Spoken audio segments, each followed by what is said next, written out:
You're here, which means that you've found spirit crumbs, leading you to your inner light worker.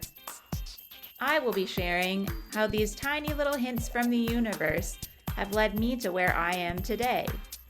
I hope that by hearing my story and the stories of others, you'll pick up your own spirit crumbs along the way that will lead you to somewhere magical. Thanks for coming along for the journey. Let's see where it takes us. Hello, welcome back to another Cosmic Energy Report. I'm Andrea from Concrete and Crystals and Spirit Crumbs. And I'm Emily from Emily and Her Stars and Things That Make You Go Woo. We are back to talk about Pisces. I can sense that the eclipse is coming in. I can feel it in the energy, and I don't know how that's going to feel going into Pisces, but what do you think, Emily?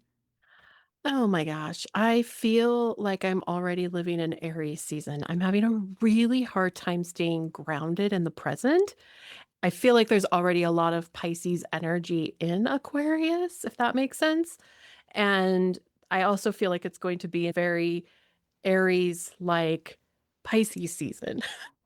So there's just something about it that is slightly off. I remember several years ago, and I think we've referenced it a half a dozen times at this point, we had a Scorpio season that was very fiery, and I feel like this is a fiery Pisces season. Particularly, I mean, we've got this solar eclipse in Aquarius, opposite Leo. There's just some interesting energy. Neptune is already in Aries. And then we've got already four planetary bodies hanging out in Pisces before it even has gotten started. So there's just some interesting dynamics at play. And then, of course, if you could see me waving my hand around in the air, like all of the things happening globally from villages washing off of mountains in Italy to it's a lot. Everything everywhere all at once seems more fitting all the time. Yeah, I totally agree. I actually, when I was sitting down to prepare this week, I realized I haven't even put out my February newsletter. I thought in my head I was going to be doing the March one. I was like, I think we're ahead of the energy at this point. And because Aries is a cardinal sign and I have so much Capricorn in my chart, I feel like I just naturally want that energy. So I feel like my brain is like, yeah, that's fine. We don't need the emotions. We don't need the time to like sit in the intuitive energy. We could just do it. It's fine. I'll just skip by that. So I think I had a really slow period actually coming into the month. I feel like that early Pisces energy kind of snuck in a little bit where things were a little wishy-washy. But I feel like that's already clearing and we're going to be like right on the other side of it probably when you're hearing this. But I think there's something to this particular eclipse energy that is really going to hit us globally. I was saying to Emily just before this, I always sit with spirit and try to see what's going to come in before we come in to record. I had actually two songs when I was on my way home today where I just had this knowing because I clocked the fact that like what's going on by Four Non Blondes. I was like, okay, that I haven't heard in a while, and it's a revolution song, right? And I was like, wow, interesting for this time. And then two songs later was Tub Thumping by Chumbawamba, which is like a song of the people, rising up and not getting pushed over. And it does feel like Spirit was trying to say, like, that's the energy we're in. That's why it's moving so quickly because we're not getting knocked down. We're literally going to keep going forward. We're not going backwards at this point on the global scale, but also on this like internal energy too. Like it's different for every person. Spirit also had me pull a second card for each week. And so I didn't put it back. I had the exact opposite happen where I pulled more cards. So for the first time ever, I have a light card and a shadow card because again, we are all experiencing this energy very differently. Some of us are finally having breakthroughs and we're moving forward, and some of us are really struggling. And I think that is very evident when we look outwards into the world. And I think Spirit really is highlighting that right now. So I think this eclipse energy and whatever's coming forward with all this Aries energy to actually move step forward, we have to kind of have that awareness that like we're all at a different point, but we're connected at the same time as well, which is something that can kind of pull us out of that intensity at times. This is such a pivotal entry into Pisces season, which is really interesting. Like you said, it's smack dab in the middle of the two eclipses, first the solar, then the lunar. We also have that huge Saturn-Neptune conjunction at 0 degrees of Aries, which I'm going to talk about extensively once we start. But then we only have one week where Mercury is moving in a forward direction in Pisces before it goes retrograde for 3 weeks. So there's also this feeling, I think, of what is going to be unearthed or come out from the shadow? What is the realization we're going to have that then all of a sudden kind of is an emotional setback? And I agree, it's felt so much like, let's get moving. Like we were starting to feel even tiny seeds of change and, we want to burst ahead. But I think in some ways, this Pisces season is going to slow us down. There's a lot of connections to Venus, a lot of connections to Jupiter. Of course, those are both going to be watery.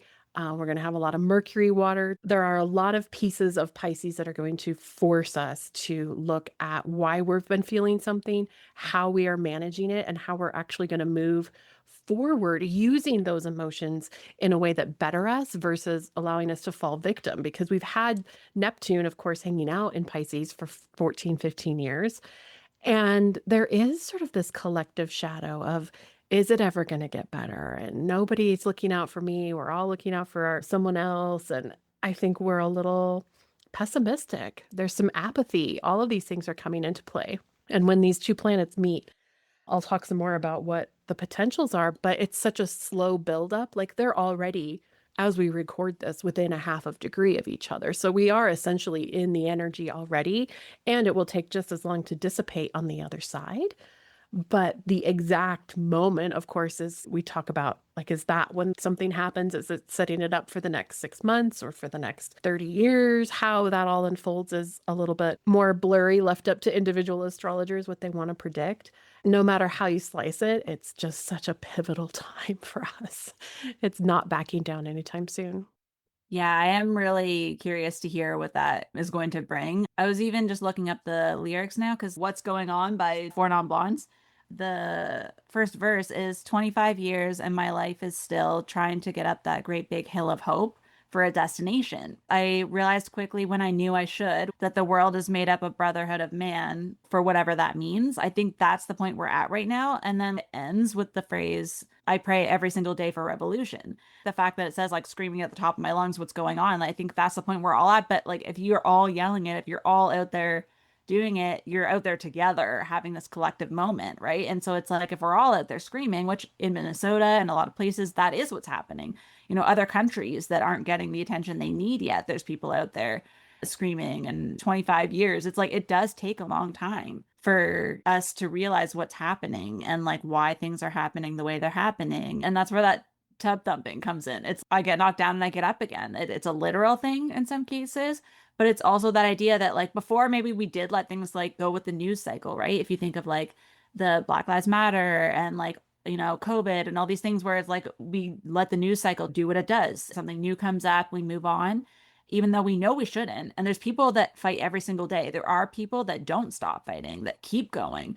But now we're at that point where it's a collective like boiling point where we're all doing it. And like we're all having this moment where we realize we have to do it in shifts. We have to like support each other. We have to keep going. And look what happened already just in Minnesota with them being the example of like what it looks like to look out for each other in every way possible, having whole communities come out and create this whole new system to replace what was trying to be pressed upon them. And I think even if you think of your own life, like I actually was thinking about this a couple weeks ago when this was like at the peak where I was seeing this like in my head, I was seeing spirit kind of show me that like we all are doing that individually too. Like we're saying, what does work look like to me? What does balance look like to me?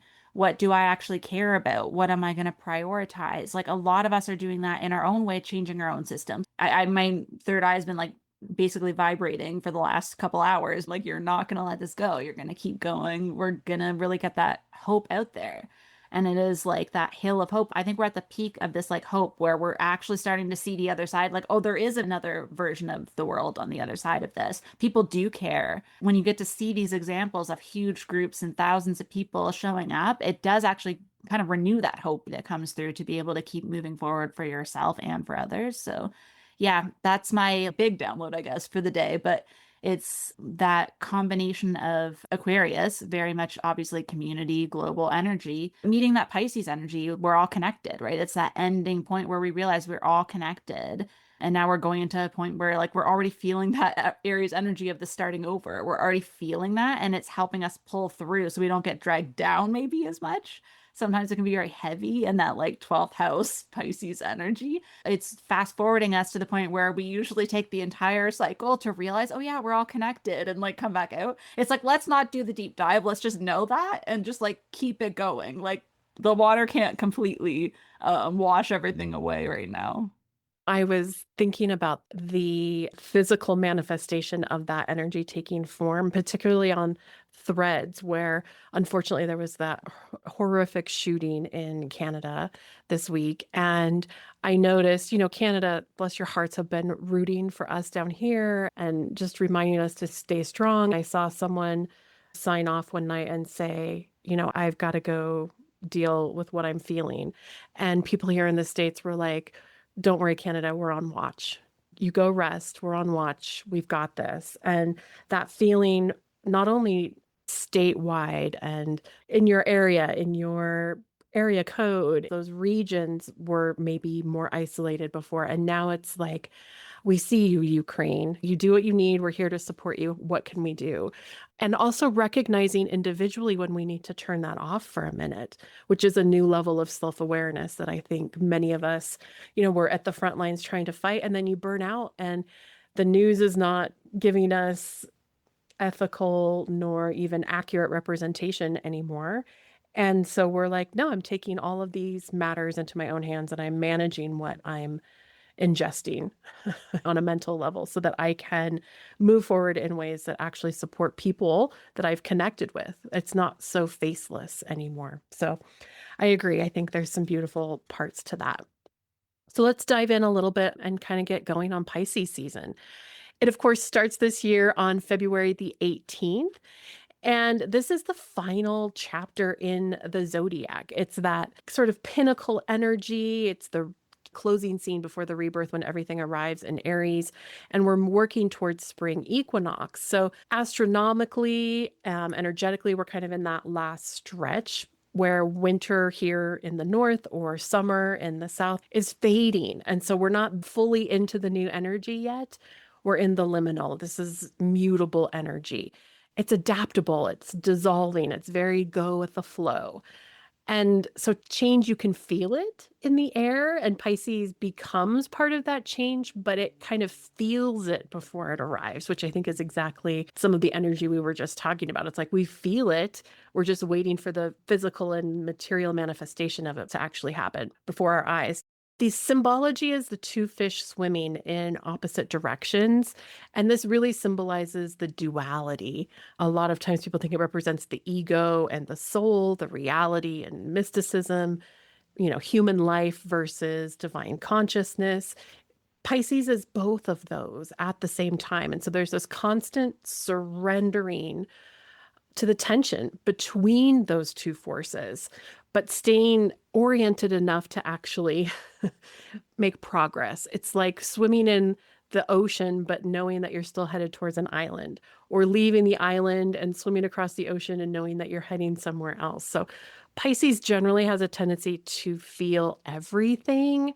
If any sign had like an emotional volume knob, I always say Pisces has it turned all the way up, because it's not just reading a room, it's your intuition is on fire. You tend to recognize not only what others are feeling, what you're feeling, but you can almost get lost in the discovery of how those emotions are playing out and how they're affecting others and how everything comes back to one. And it really asks you instead to kind of zoom out and say, is this going to matter in 500 years?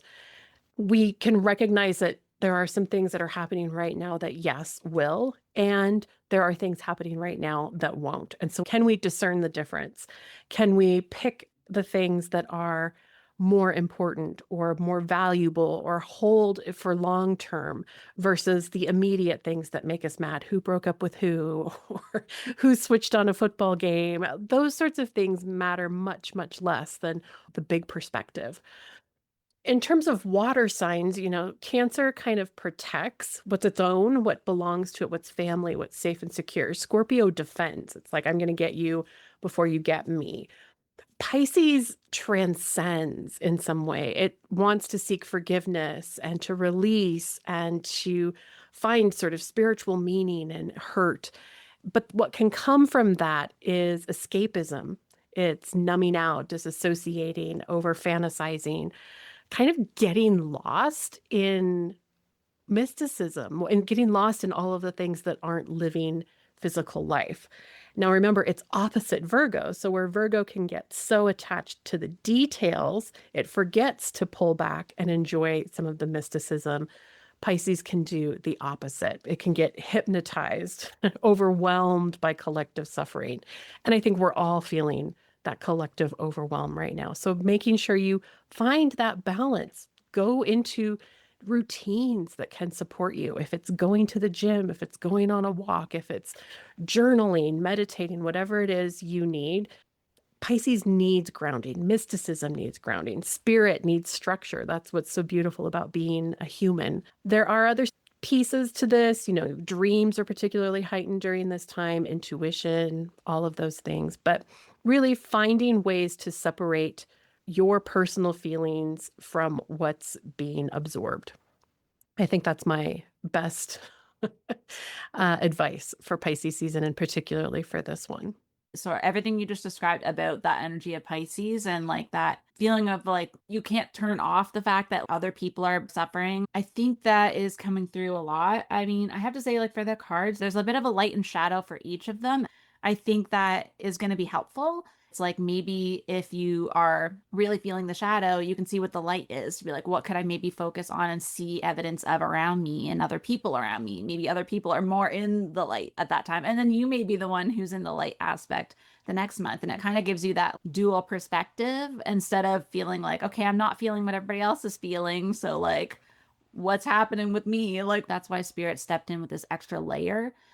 Everybody hopefully will feel seen and like they're not just on their own floating out in the ethers in Pisces season, flowing with that big ocean of Pisces energy. If we can at least find something that makes us feel secure while we're doing that, that's sometimes all we can do is like look for that life raft.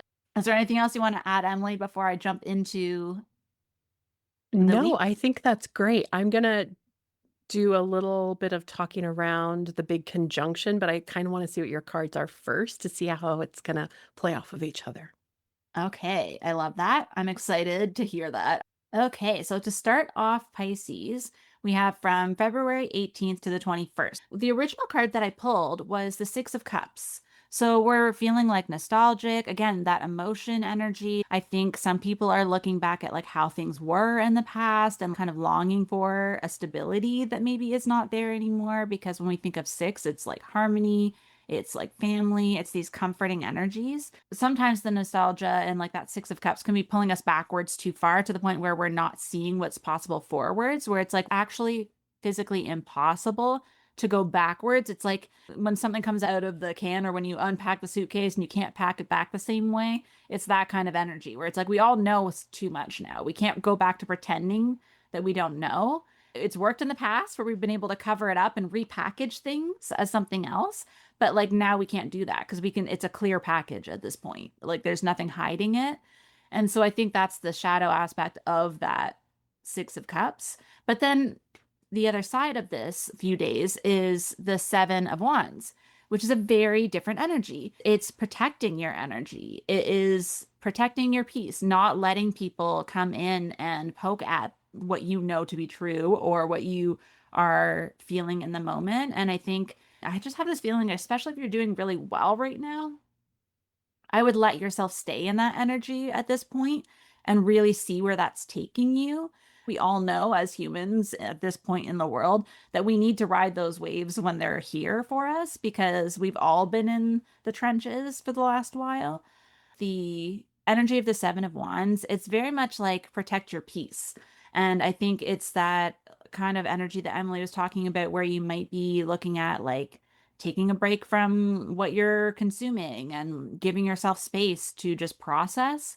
And this may be a moment where that Six of Cups need to like sort of retreat back to something more pleasant. You might be watching comfort shows. You might be doing things that do bring you comfort to protect your peace but it's for an overall beneficial energy so that you can continue that forward movement and you can keep being solid in that knowing of who you are, what you're doing moving forward, and that like certainty that you are feeling so that it's not being washed away. Because sometimes if we put ourselves out there too much when we're in this sensitive place where we finally figured something out and you put it out there and then other people question it too much and then you kind of retreat back and you go backwards. I think we need to focus our energy on the things that are not working for anyone before we start picking apart things that are working for some people that are not harming anyone. It's like the people that are really feeling that Pisces energy, that heavy water energy, may not understand how someone could be in that fire energy at the same time. So yes, there's elements we're bringing with us from the past, but we're not going back to like try and recreate it. That is going to be the push and pull. I think it's a really good place to be sitting at this beginning of the month to just sort of wrap your mind around where your perspective is and where you're putting your energy.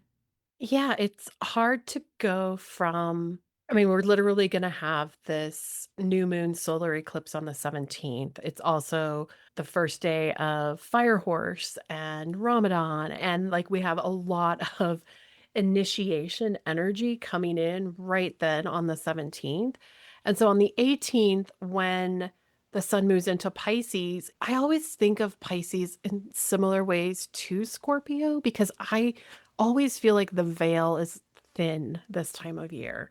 There's a similar ethereal quality to the energy. It's like we're consumed maybe more with what else is there? Is this my purpose? How do I feel about this? Where am I going? And so there's that energy that kind of wants to pull you under the waves, escapism again, tending to just fall under the water and not come back up. So it's so important to stay grounded. And I think particularly this is the spiciest of all the weeks of the month, this energy from the 15th to the 21st. And even though we're just covering from Pisces season forward, by the 18th, you're going to be smack dab in the middle of it. So the 18th, just slow down, like give yourself some reminders that if you've been super social maybe during Aquarius season, maybe now's the time to do the opposite and nourish yourself. If you've been super inward and reclusive, maybe now's the time to seek some connection, to share what you're feeling with others, see if they can relate in some way. So I agree with this connection around the light and the dark, the shadow and the sun. There's definitely going to be a this and energy. It used to be an either or, and this is a this and. On the 20th, okay, let's talk about this Saturn conjunct Neptune because I feel like all of the astrologers everywhere, like we've focused so much on this. Do I think the actual day is going to be like an alien coming down from the sky? Probably not. But I do think this sets the tone for what may be coming for the next, oh, I don't know, 5,000 years. So, in some ways, kind of a big deal. In other ways, just an average Thursday. So, let's talk a little bit just for a second about Saturn and Neptune from an archetypal standpoint, because to understand the importance of them coming together, we kind of want to understand them individually. Okay, Saturn, it likes things that are concrete, that are measurable, that are finite. It likes time, it rules time and limits, it sets them. It likes endings and structure and reality and boundaries. Really can be a very healthy inner authority that's like, no, you're not crossing that line, or no, I'm not crossing that line. But it can also, on the shadow side, be harsh or maybe not compassionate. Just like, those are the facts. That's the way it is. I don't have any compassion for you. Okay, so then let's look at Neptune. Neptune, on the other side, is not really excited by things that are concrete. In fact, it's formlessness that makes it happy. No boundaries, blurring the edges. It's all about the subtle and the infinite, what's invisible, the dreams, the ideals. It's really looking at taking risks, looking for things that are maybe an illusion, but it can distort things. If you look at what we've been experienced, particularly over the last 14 years with Neptune and Pisces, like hyper real deep fake images. Hello, AI. All of a sudden, we have this perfection, this ideal image of what beauty is, and it's not even a real human. Like, how are we supposed to meet those? So, there's a mystical and maybe an addictive escape also social media. I mean, it has completely revolutionized our lives in the last 14 years. But with that, has there come some helplessness? Or also, I think it's so fascinating, this collective sort of projection where someone or something in a red hat possibly has become larger than life, becomes a savior. Like we project all of our problems and all of the things onto this one person that's going to come in and fix it. And we're like waiting for the one person. The fact that superhero movies are so popular, we're done waiting.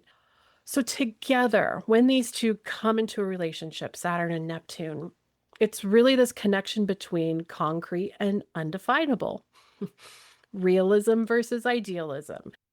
I liken it to the idea of someone who makes a decision, makes the choice to sober up. Like, I cannot drink another beer, or whatever it is, I can't do that anymore. You reach that point, and until someone reaches that point on their own, very often you can help someone with rehab, help them try and lead them to see the actual reality, and they're not going to see it. But I think this is a collective moment where something will be revealed and we cannot unsee it. There's Emily and her aluminum foil tin hat moment.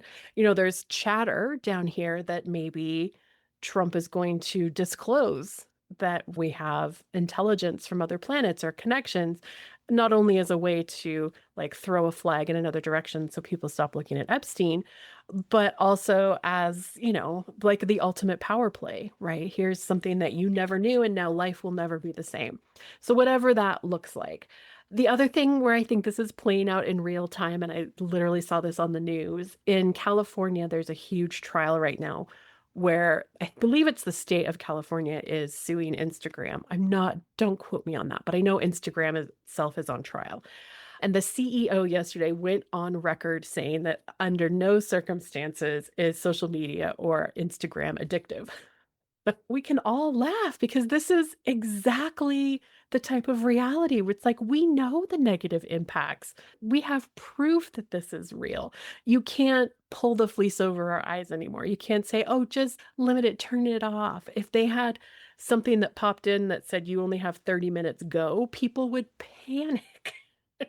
So this is really a moment in time where there will be some skepticism in the unseen and the unknown, and people maybe refusing to see things, but also where discernment can be really, really beautiful. And maybe some of the falling for illusions will be cleaned up. I do think there is a feeling of tiredness and that apathy and hopelessness and defeat and disillusionment, all of those things. But I also think for those of us, like you were saying, that are seeing the good, seeing progress, it's like unstoppable now. So there is very much almost the two realities, the dichotomy of it. One last thing I will just say on the 21st, we have a really beautiful sextile between Chiron and Mars. This is more about healing when you take action. Chiron has been in Aries now for several years, working with, how we feel about our own self-esteem in a lot of ways, how we feel about showing up. And with Mars making this connection, it's just a really great way to, reconnect with an opportunity or something that you thought you had passed or had passed you by in some way. And maybe now you can step into it in a new way. I like the idea of it being like an opportunity perhaps from the past, because that does bring Six of Cups into that Seven of Wands, where it's like protection of what you already know to be true, which again would be that discernment. And I think it works really well into the next week, which is the 22nd to the 28th, finishing out February. It starts out with a very familiar card that we all have come to know and love, but it is the Nine of Wands. This is the fire for this week. Like we've been saying in this Pisces season, we can feel the energy coming. We can feel that fire coming. It's there. So it's not worth giving up. It's not worth turning back. And I think that's always the urgency around this Nine of Wands, is to keep going and not like throw something away when you're so close to achieving it. And the interesting piece to this is that we're grounding it with a Pentacles card, the Two of Pentacles. But the Two of Pentacles then is the card that says, what are you juggling? Maybe the reason we haven't reached past the Nine of Wands is because we're trying to do too much. We don't have the physical energy to hold whatever is coming. So it's possible we have to take something off our plate in order to do it. But on the flip side of it, the shadow side of it is sometimes we think we're doing so much, but we're really not doing anything productive. We're doing like busy work instead of trying to slow down sometimes to see what would actually be productive.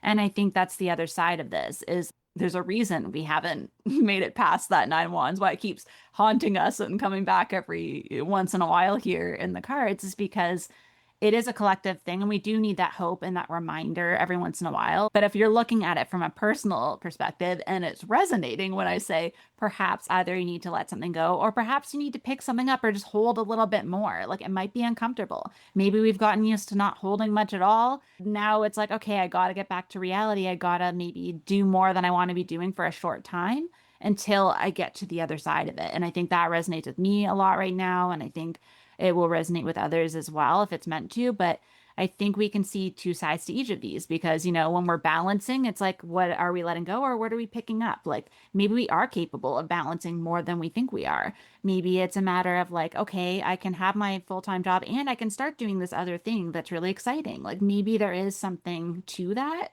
Some of us are going to be feeling good and it will seem weird because the world is chaotic and it's okay. If you're doing well, great.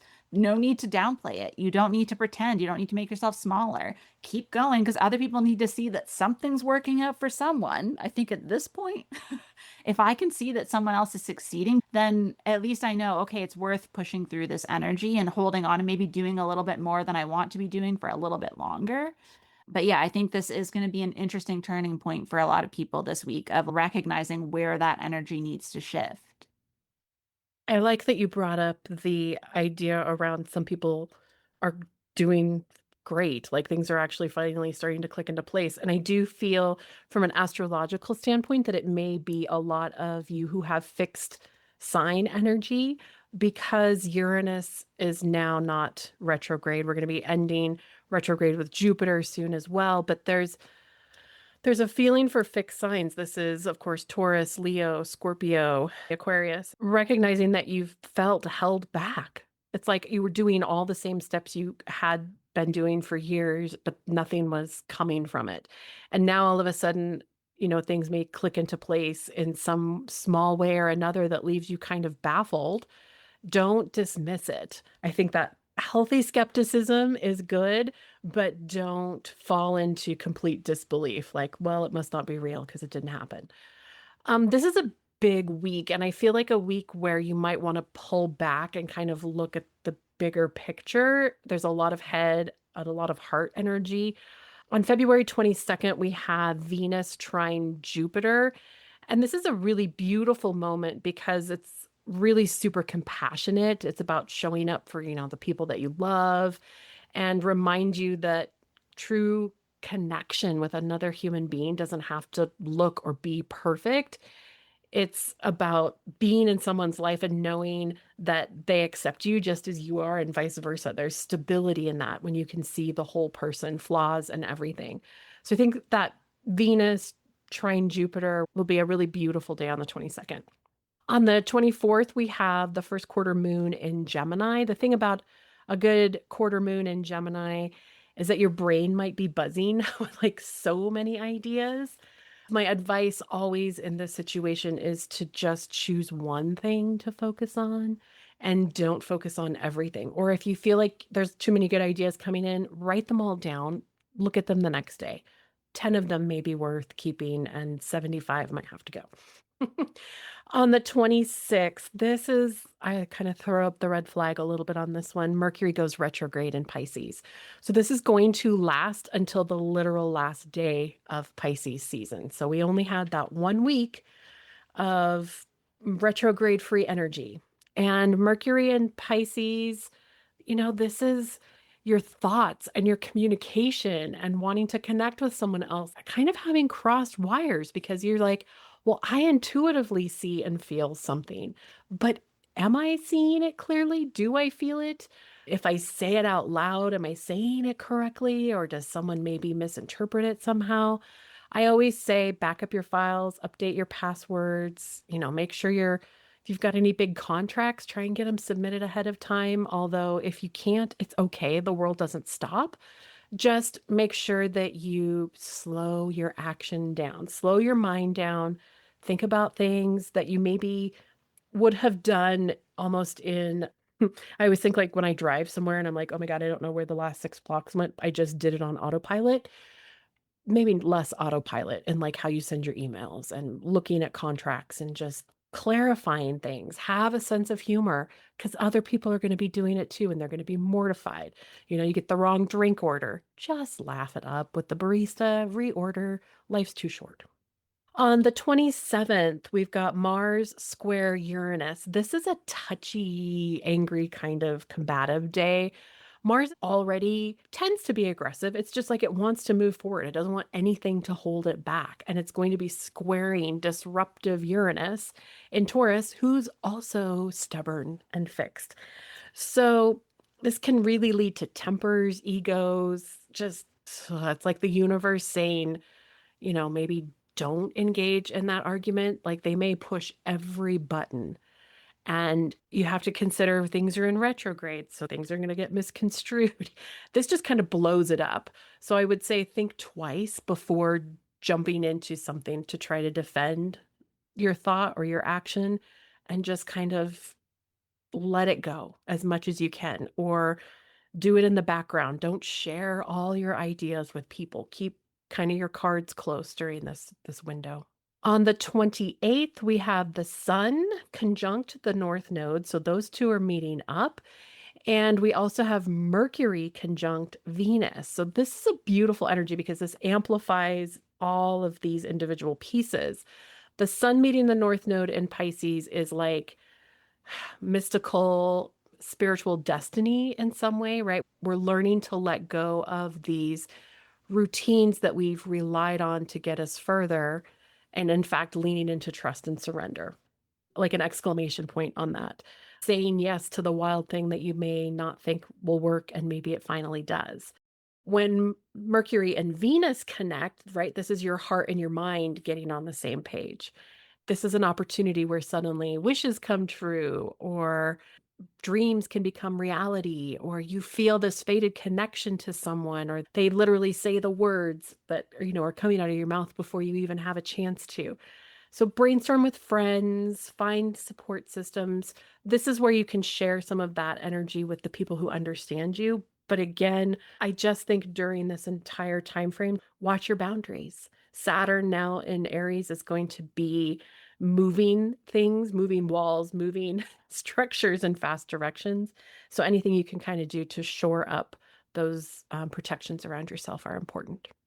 I really feel like that energy is blending sort of between these 2 weeks because when I feel into what the previous week was with the Two of Pentacles and the Nine of Wands, now moving into this week, we have the Page of Swords, which is like messenger sort of energy. This can be inspiration, something coming in that really captures your attention where you want to do a deep dive on it and go all in. And I think this has popped up before in a Mercury retrograde energy because sometimes we're not actually doing the thing at the moment, but you're getting some interesting pieces, or you're reviewing something, or you're seeing something in a different way, or you're getting new information that adds a new layer to something. And I think it's more of that curious mind energy. And I think the more curious you can be during Mercury retrograde, I think that's a good energy to lean into, especially if you're feeling overwhelmed or if you're not sure what to do next. Instead of just jumping into doing something, maybe just take that time to do the exploration on the thing that's calling your attention. And the other side of this is now the more shadowy, watery energy, as promised, the Eight of Cups, which is walking away from something. But I do love the Eight of Cups. I have to say, I know it can be a heavy energy, but what I love about it is that you're walking away from something to make space for something that is more abundant. So this is like actually best case scenario because previous week we're saying we're so close, this fire energy wants to get somewhere, but we're holding too much. We're not wanting to let go of something that we know we need to let go of. The image on the Eight of Cups has a bowl with fire in it that's like floating away, where it's like you can't get back to it. It's already gone, you've let it go. But the eight holds abundance. So there is really a lot of energy attached to the willingness to release something in order to make space. And sometimes it takes an inspiration or that other piece of information that comes from another person, from a connection, from reading, from another source to give you that aha moment that tells you what that thing is that needs to go. And this could be a relationship, it could be a job, it could be work, it could just be habits. It doesn't matter where it shows up for you. But if it resonates, then that could be something to trust in this week is whatever is really sparking the excitement, choose that as the thing to hang on to and put more energy. And the thing that you're like, oh, I didn't even think about this for 2 days and nothing bad happened, that I didn't put my energy there. Maybe that's a sign that, like, okay, well, it's running on its own now. I can let it go. Those are the kind of energies we're going to be playing with this week. What you were just describing with that beautiful energy of support, I think will help you blend these 2 weeks and see things from that higher perspective. I really like that description about it. What's so fascinating, the first is kind of quiet, but the second Mars moves into Pisces, and that's all of a sudden, right, where you finally feel like you can take action on the thing. So you've had all this inner work, you've talked to people, you're like, okay, it didn't fall apart. Maybe I can move forward with this. And Mars, bless its heart, is here for 6 weeks. So even though we have to deal with Mercury retrograde in Pisces, I feel like Mars can help in some ways counteract that just a little bit. It kind of knocks the edge off because things will still progress. I feel like this energy this week is like picking up a book you've read before and you've got all these notes and you've dog-eared the pages and highlighted and all the things, but suddenly it's like different passages jump out at you and you're picking up a whole new layer of meaning from something that you've already thought you understood. To me, that kind of is the energy of this week. So, okay, from starting on the second, Mars moves into Pisces. It's there until April 9th. This is making us all feel a little less like that driven taskmaster, right? Because in Aquarius, there's some of that Saturn energy. It's like, no, you just push through, you got to keep going. And in Pisces, Mars loses some of its fiery enthusiasm and it gets a little more dreamy. So if you find yourself going into these gentle places or feeling like you want to face older emotional wounds or patterns that have been holding you back, this is exactly where it's kind of that gentle leader that can pull you forward through some of those energies. The third is that full moon total lunar eclipse in Virgo. This will be the second in this eclipse portal, right? We just had the first one in Aquarius. This is also part of this hybrid axis where we've had Virgo and Pisces lined up. We are now starting to transition and we'll be fully out of that by fall. So we're clearing out some of the older Virgo Pisces energies and making room for Aquarius and Leo. But in this instance, I think this can be a really big wake up call for that Virgo energy in terms of, your routines, your habits, the systems that we rely on. Eclipses always expose what's been hiding. They either shine a light on it or they reflect it back to you in some way, right? With the moon's reflection. And so if you've maybe let healthy habits slide, or if you've relied on them and not leaned into trust in some way, something about this may feel jarring, but I always think the eclipse is just showing you what you didn't see was even an option before. It's like that breakthrough moment in therapy that we all wait like 6 months for, and then you have one and you walk out that day and you're like, oh my God, it makes sense. So Virgo's energy can be really meticulous, but the advice around, I just really feel like with this eclipse, it's about simplify, manage your life, don't overcomplicate it. You can come up with a system and routine, and that's great, but there are also days where that doesn't apply. Or how can you be prepared to adjust that to fit who you are now? You don't have to keep that exactly the way it was just because it supported you even 6 weeks ago. On the 5th, we have a really beautiful trine between the Sun and Jupiter. Jupiter is in watery Cancer right now, the Sun in Pisces. So this is a really intuitive connection. Again, you might feel like your emotions are turned up even higher and feelings where maybe someone has said or done something that may trigger you, right? Because Jupiter likes to protect those feelings, where Pisces is a little more, does it even matter? It's a little more ethereal. So definitely I would suggest carving out some time to talk with a loved one, but keeping your foot rooted in reality. Don't get kind of swept out with the tide because this can feel very emotional. And yes, it's okay to process those, but don't let them run away. It's like don't throw the baby out in the bathwater. On March 6th, Venus moves into Aries. So we're starting to get some more Aries energy, and it's only going to continue. Venus likes to take what's the thing you want most? What's the thing that would make you feel really safe and secure and makes you feel like you've achieved something? And all of a sudden, when it hits Aries, it's like we're emboldened to take action or really feel passionate about something or expressing ourselves. So, this energy of speeding up is going to be part of this. Definitely follow your bliss, express what you value and desire. Just recognize someone else maybe as well. And we've still got communication wires crossed with Mercury. So, take it all with a grain of salt. You may want to change your look suddenly or, rekindle an old hobby, but collectively, it's like we're all feeling a little defensive about what we care about the most. So if something's off, just kind of hold tight, let it go, do your own thing. And there'll be more collective energy that will come in to support maybe similar ideas later. One last thing, March 7th, this is a very busy week. The sun is conjunct Mercury and Venus is conjunct Neptune.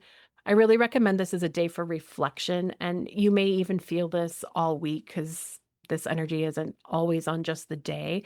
But my warning to you is to resist reactive communication when someone says something. Always tempting to act, but you don't have to. Take a walk, self soothe your nervous system. Closure will come, but it isn't necessarily going to come right today. So I think the energies that I have from the 8th to the 14th really line up with that energy of wanting the closure right away, maybe not reacting right away. But I really like this because it's giving us a strength that I think we haven't had together in a long time. So we have had, I think, each of these cards kind of separately, but together I think is really interesting because we have the King of Cups being able to be fully aware, self-aware of the emotions, and being strong in the sense that you know who you are, you know what's right and wrong, you know where you're coming from, you know why you're doing the things that you're doing. There's a real strength in that and a real like attunement to your energy. And I think it comes from making these decisions of like letting go of things throughout the last couple of weeks. And then it's actually paired with the Queen of Swords, who is like the queen of boundaries. And the energy that came through when I pulled these together was like higher self clarity. Your emotions, your intuition is on point and knows exactly what you need to do or what feels right. Like that King of Cups is like he knows what feels right in his body and like is very sure.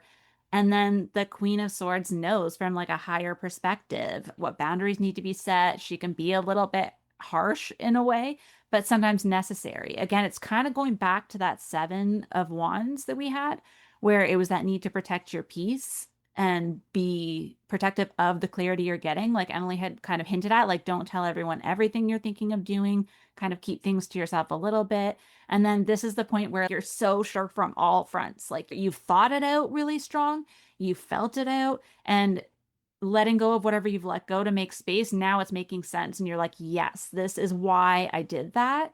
There is an ease and a peace to this energy of having the king and queen together. It's a united front where you're having your mind and your heart coming together in a way where no one can shake you. You've got this king and queen energy. Both sides of yourself are sure at the same time. Sometimes you're really sure with your heart, but then your mind's telling you otherwise. Sometimes your mind's telling you lots of stories, but your heart doesn't agree. Whereas this is kind of like an interesting clarity we haven't had in a long time. And I think it is partially due to the fact that we're in Mercury retrograde. So we're having new information and old information collide in a way that hasn't before. And I almost feel too like a lot of people could be having skills or things you've done in the past, or maybe you forgot that you had these strengths that are like transferable skills, like those kinds of things. things that maybe you forgot were part of you and now they're coming together. Decisions comes forward really strongly in a way that you're not going to question it. It's not going to be something that you have to ask 10 other people. That protection you did at the beginning of the month to let yourself simmer with the ideas and to let it flow in the way that it's going to flow and let the pieces come in and making space for it, all of that is coming to this moment here where you're going to be able to say yes, snap your fingers, and just jump into sort of a new version of things or a new reality for yourself, which feels hopeful, but not in like a chaotic sort of like fiery way. This is something that comes from a deep part of your soul. So I think that's where, when you were mentioning that North Node energy, letting go of the old and fully being like, I'm going to trust the North Node. I'm not going to keep doing those old things. I'm trying to talk myself out of it, but I know I'm going to do it. And it's just sort of a really beautiful moment for us to maybe collectively get some of that peace and knowledge as well. I think it's so interesting is if I was going to pick two tarot cards to represent like Saturn and Neptune, it would be that energy. Like, right? The Queen of Swords is so Saturn, and like it's just the fact. Like, you can have an emotion about it, but sorry, I kind of don't care. And the King of Cups being, that very watery, see the whole picture energy. So I do agree completely with the energy you're feeling in terms of this being a turning point where it's like you can finally see that your dream could become a reality somehow. On the 8th, the beautiful thing about this energy is Venus is going to conjunct Saturn in Aries. Saturn isn't moving super fast. Venus has only been here a couple of days, so it's already catching up to it. And this is that energy of getting disciplined about your desires. Stop daydreaming and do it already. Just do the dang thing. So, you know, yes, Aries gets a bad rap, and everyone always thinks it's like gladiators going after one another. And I saw an astrologer on Instagram today share this video of like a little girl's birthday party at the park, and they were all princesses and they all had little swords, and someone in a blow up suit of a dragon came. And the fierceness on that little girl's face that she was going to protect her friends, that is Aries energy to me. That is much more an embodiment of it than, a bloodthirsty killer in full suit of armor. The thing about this is, I would say this is that end of that anything goes era that we've had in Pisces, where you can be and do and choose anything, and maybe it'll happen and maybe it won't. This is the first time these two planets are meeting up in Aries since 1999.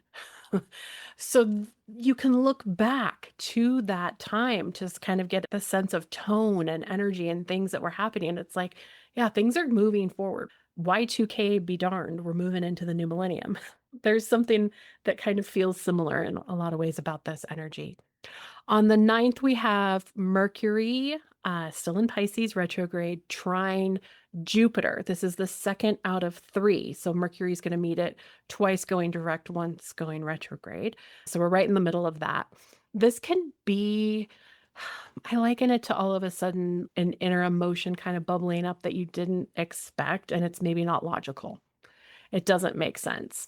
So if you get flooded with feelings and you don't understand, or all of a sudden now because, Venus is in Aries and you're like gonna say the thing to the person that you've maybe been holding back. Again, I don't want to muzzle you, but be mindful of sharing things that you might regret later, because Venus and Saturn takes notes, it holds receipts, and it is not going to forget. So even though it might make you feel better to get it off your chest, is it best in reality, right? Things have shifted. We're not just, oh, that was a bad day in 2021 and we're over it. On March 10th, we have Jupiter retrograde, and yes, in Cancer, finally. So this also can be like that emotional backlog because, Jupiter's been retrograde since November, the beginning of November. I want to say around the 10th. So if you felt kind of that emotionally muddled or stuck in indecisions, I know people who've had their house on their market since then. Some of those things, that stagnation may finally cut loose and things might finally start to happen. Things might have also felt heavy emotionally. I mean, collectively, we're certainly carrying a lot. So I would say, schedule the extra therapy session, have a good ugly cry, scream it out in your car. Any forward movement you feel after that is going to be like the emotional purge is totally worth it. Just let it out, whatever you need to do to let it out. The 11th, we have a quick quarter moon in Sagittarius. I just bring this up because it's opposite of that Gemini one that we had a couple of weeks ago. We're still clearing out some of that eclipse energy. So if you want to be the change you see in the world, start in your own corner. It's really easy to have all these great ideas and point fingers, but it's also like everyone has an opinion and you can start making a difference with how you're reacting to some of those. On the 13th, last big one this week, Mars is conjunct the North Node in Pisces. Again, this might be one of their last meetups in Pisces because the North Node is going to be transitioning into Aquarius and Leo later this summer. So having Mars here, this is just one final opportunity to like push you forward on that train of destiny. Like even if it makes zero logical sense, Saturn is going to be like, but we need it to. And Venus is like, just do it for your heart. And Mercury's like, I don't know. I can't make up my mind. Mars is really like, just try it for the love of God. Just try it. I always see that quote that says, be really audacious in what you ask the universe for. Let it meet you where it wants to, but ask for the biggest, grandest thing and see what happens. If any discomfort bubbles up, it's like, why? Why am I afraid that I can't hold the energy for this? But really use it as a positive way to kind of push past your personal mindset limitations versus what actually may be holding you back. I feel like, again, that's a really good segue into what I have for these last few days. So, for March 15th to the 19th, as we finish out Pisces, I have a lot of Pentacles energy. And I think this is us looking at when our limitations are coming from ourselves. Because the first card that we got was the Knight of Pentacles, which is a positive card. It's positive movement forward, but it's the slowest of the knights. He's the one that's sort of dragging his feet a little bit. He's doing what he needs to do, which is important. We need to be laying our foundations. We need to be planting our seeds. We need to be mindful that we need to have a harvest later. We can't just be willy-nilly. We have to have some things for later. We're coupling it with the Five of Pentacles, which is where you're holding a lot of your baggage of, I can't do this. I am not enough. I am left out in the cold. Nobody wants what I'm selling. No one's opening the door for me. I always have to do things the hard way. All of these stories that we tell ourselves. I honestly think this is a positive energy, though, when you combine these two, because we have that Queen and King the week before where we're really making a decision, we're moving forward. And I think this is that inner voice, like when you take a leap and then you try to talk yourself out of it immediately and go, oh my God, I made the worst mistake of my entire life. Even though you didn't, that is the reflex. If you make a big change, chances are your nervous system is going to tell you it was scary and bad and awful. And I feel like financially motivated decisions are probably going to sway us the most because that's where our security is, stability and increases and expansion and all of these things. And I think having Jupiter now shifting, I think that also is kind of influencing this because Cancer wants to be cozy in the house and wants to feel secure and wants to know that everything's covered and everyone's safe. And I think that's where that fear with that Five of Pentacles comes from. It's like, what if I don't have enough? What if I can't put food on the table? But the Knight of Pentacles is kind of saying, like, okay, we don't have to make a huge amount of money all at once. This isn't a get rich quick scheme. This isn't an overnight success. We're on the right path. We're moving forward. The Knight of Pentacles comes before the Queen and the King. They're doing great.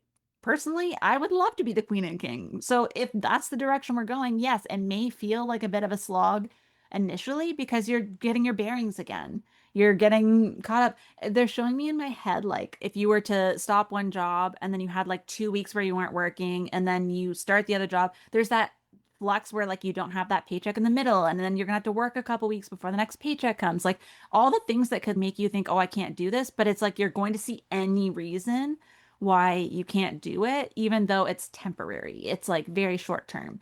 And the thing I love about the Five of Pentacles is that the key is right there. The key is literally in front of the lock. So it's like sometimes, again, it's just the stories. It's just the stories we're telling ourselves. It's maybe looking at the past or other people or like things that we've seen where it hasn't worked out. But again, we had this beautiful moment not a week ago that said, sometimes those can work out, especially with energies all moving forward. Like we said, there's a lot of Aries energy. There's a lot of brand new things that you're going to have to walk the path for the first time. There's a lot of things that no one else has done yet. You're going to be the first one doing it. So, yes, it's going to seem like it's impossible. It's going to seem like there's holes in it that you haven't quite figured out yet. But that's what happens when you're starting something fresh. You don't know what all the things are because you haven't done it before. So obviously, it's natural to have fears, and there's not a need to pretend like those fears shouldn't exist or to pretend like there aren't risks. We've thought about it enough with that Queen of Swords that we can trust. We've thought out all the things that could go wrong, but we still ruled in our own favor that this was the right choice. So trust yourself. You're not just trusting energy as some ethereal thing, you're trusting yourself. You made this decision, you weighed it out, you looked at all of your skills and all of the things that have gone right in the past that tell you you can do this. But we always want to end on a bang where it's like the world or like, something really exciting. But that's not realistic at this point. If you're making a big change, it's going to take a little bit of time to get your footing, to get back on the horse. The knight actually is like walking beside the horse. That's why he's slow. He's on foot. Give him some time. He's walking. He's carrying all the seat at this point. Yeah, it's going to be a bit slower, but he'll start to drop it and then get back on the horse and you'll be moving again. You'll have the chariot pop out of nowhere, as it always does when we're in these energies, and we'll all be fine. And I think we all know we've done this in the past where then we're like, I'm just gonna quit and go back to the job I just had, or I'm gonna, do XYZ, whatever your pattern is of like how you tend to self-sabotage. Pause. Have that moment with the queen and the king where you trust yourself, you sit in the energy, and then you start to take the small steps. You already know what the key is, you know what you have to do. Don't tell yourself you don't. You are more than capable. And that is all I'm going to say on that. I'm gonna have to, like, save the audio from that as a pep talk. That was amazing. And this energy, there's a couple things that came up that I wanna bring up while you were talking, but I'm gonna save them to kinda tie this up at the end. On the 15th, we have Mercury retrograde, but conjunct Mars and Pisces. This is still, it's like that foggy mindset, right? It's like, I wanna take action, but I don't know, and I don't trust, and it's just this ultimate recipe for confusion. So, my advice really is to don't force the resolution. Like like you said, it's not going to look perfect. And you might have to wait 2 weeks in between before things flow again. But attempting to fix it with old solutions is not going to get you where you need to be. He could get on the horse, the Knight of Pentacles, but he's probably got a bag that's too big, and then the horse is going to wear out, and then he's not going to get where he needs to go. So if he walks this part, saves the horse, saves himself, it's going to take a little extra time. It all works out. On the 17th, this is particularly where I think this is that leap of faith. Mercury retrograde goes conjunct the North Node, but this is the second of 3 hits that Mercury is taking with the North Node. We had the first one all the way back on February the 12th, so in Aquarius season. And when Mercury's going direct, it can just be this really beautiful moment of like the aha divine moment, ping, out of nowhere. When Mercury is retrograde, it's like, well, I thought I was going in the right direction, or I thought this was gonna work. Like, why is my intuition leading me in the wrong way? Or have I not converted this idea the way I was supposed to? There's a lot of second guessing things. And I would just say, let yourself feel the feelings because you're doing something you haven't done before. So, of course, there's going to be something like the knight isn't going to get to where he needs to by sunset if he had been on the horse. It's going to suck. You might have a temper tantrum out in the middle of the prairie. Like, let it be. But once you feel them and you recognize what your body and your nervous system is doing, that's where all the guidance is. It's like, These are old stories I've told myself about insecurity or lacking or I can't do it on my own or that this idea is crazy, all of those things. So it's an opportunity. We're going to get another hit between those two in a week, which is so fascinating because once Mercury is almost to its turning around point, by the 25th, it's going to hit again. So it's like just hang in there for this window. On the 18th, we have the new moon in Pisces. This is going to close out some of that heavier eclipse energy. I always, like I said at the beginning, I feel like the veil is thin in Pisces season, and particularly during a new moon. I think this is a great time for divine downloads and, setting intentions. If you've just spent the whole last couple of days really sitting with your mindset and your feelings, like, how can you then use this moon to kind of give you that extra boost of power in a new direction? So, on top of that, I wanted to circle back because at this point, by the 20th, we're like 30-ish days away from Uranus being out of Taurus completely in our lifetime. At 29 degrees of Taurus, Uranus is looking squarely at our financial systems, squarely at, I think we've talked about the AI bubble bursting, possibly, Bitcoin.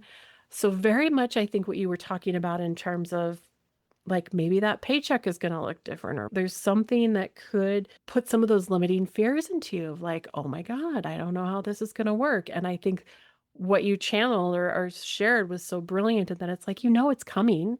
It's going to come back. All the money is out here circulating. We're looking at ways to restructure how to share some of what's all at the top with some of what's at the bottom. So to trust in that. And I do think Uranus is not done with us yet. There's just some big lessons that are going to come out, and who knows what that will be, but that could be some of this pivotal energy, particularly before we move into Aries season. By this new moon, we're a day ahead of the spring equinox, which we'll talk about next time. But on this moment, we're going to have the sun at 0 degrees, right? When it moves into Aries. Neptune is going to be at 1 degrees. Saturn is at 4 degrees. Venus is at 17 degrees. The moon is at 22 and Chiron at 25. So there's already 6 planetary bodies in Aries just by the start of Aries season. When we get into late Aries, particularly around the 16th, we have 7 planetary bodies. And that does not include Venus. So we even lose one and pick up 2, and 2 of those are conjunct. So it's building. By the time we hit Aries season, things are going to be moving quickly. Whether or not any of it comes from sort of this pivotal moment, I don't know, but I feel like we have to finish getting in touch with our emotions, leaning into that trust, being really clear about what we want. We've talked about so many times things are going to manifest fast. You better know what direction you're heading, because once you get on that horse, he's gone. He's ready to start moving. So that's my heads up for Pisces season. Yeah, it will be interesting to see what we have to say on the other side. I'm always curious what the next few weeks will bring. I just want to touch back. Spirit was like repeating in my head, gaining light. So I looked at our gaining light, and so interesting that for February, I pulled the King of Cups. Oh So my even though it's coming up gosh. in March, it's coming up later. This has been the energy that we're moving through in February, is that getting a handle on our emotions, getting a handle on what it is we actually want, and like getting that mindset attached to the heart and getting that moving as like one being.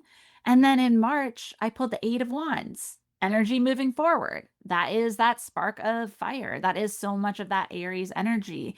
And then in April, once we're getting to the other side, we're not going to get ahead that far, but just saying that that is continuing after we get into this 8 of Wands and moves into the Magician, where Oh, we're then creating the new. And so I think there is a reason I was meant to pull like these 2 cards for this whole time, because it's always 2 energies blending into the other. We often talk about that, how like the end of one season kind of like has a hint at the next season. So the fact that we have all these pentacles here, abundance is attached to the 8, but it's movement as well. It's Aries season, right? It's that spark, it's that fire. once we get fully into that Aries season, it's like that's when we're going to see the movement. But we really have to get a handle on how we're trusting those finances. We're not giving up opportunities that we have in our hand just because you have that seed of doubt. I think that's why it's so pivotal that this King of Cups is coming in, twofold at this point with this Pisces energy, getting a handle on your nervous system from within yourself and not letting other people tell you how you should feel about something or if something's right for you. You can allow people to share with you, but like you don't have to take it to heart. You can still process it with your own energy. And you can still, again, not have that reactive energy we were talking about, that Emily keeps warning about. We're not going to react and be defensive and cruel. We're just going to say, interesting perspective. I think I'm still going to do it, but thank you for sharing. I will take that under advisement. I'll keep my peepers open. I'll keep my discernment out there, but I'm not changing my mind. I feel like we're going to be rehearsing in the mirror our little speeches, but it's okay because we have this fire energy coming. And I think Spirit wanted us to have that in the back of our minds now. The fire is coming. Like we are going to have this movement. And it is just these tricky moments during Pisces season where we're going to have to just trust and we're going to have to sit with it and we're going to have to just tell ourselves that story that came through Capricorn season too, where it was like reminding yourself objectively why you're qualified for something, why you should be able to do it. And that'll help because it's not subjective. If you're like, well, I have done this thing before, I have done well at this, I have succeeded. So it was me the whole time. I was capable. I just somehow got mixed up in the last 6 years now that we've been in all this chaos, right? It's like we forgot who we were. And now we're remembering. And we have this king and queen together right in the middle of the month to be like, remember me? Oh, yeah, it's me. I feel like it's a weird thing that's coming through, but that's how it's coming through. And I'm just going to trust it. That's what we need to hear right now. I love it so much. It makes me think of Firehorse too, right? I feel like I've been talking about Firehorse since last fall because I was so ready to be done with the snake and the shedding of the skin.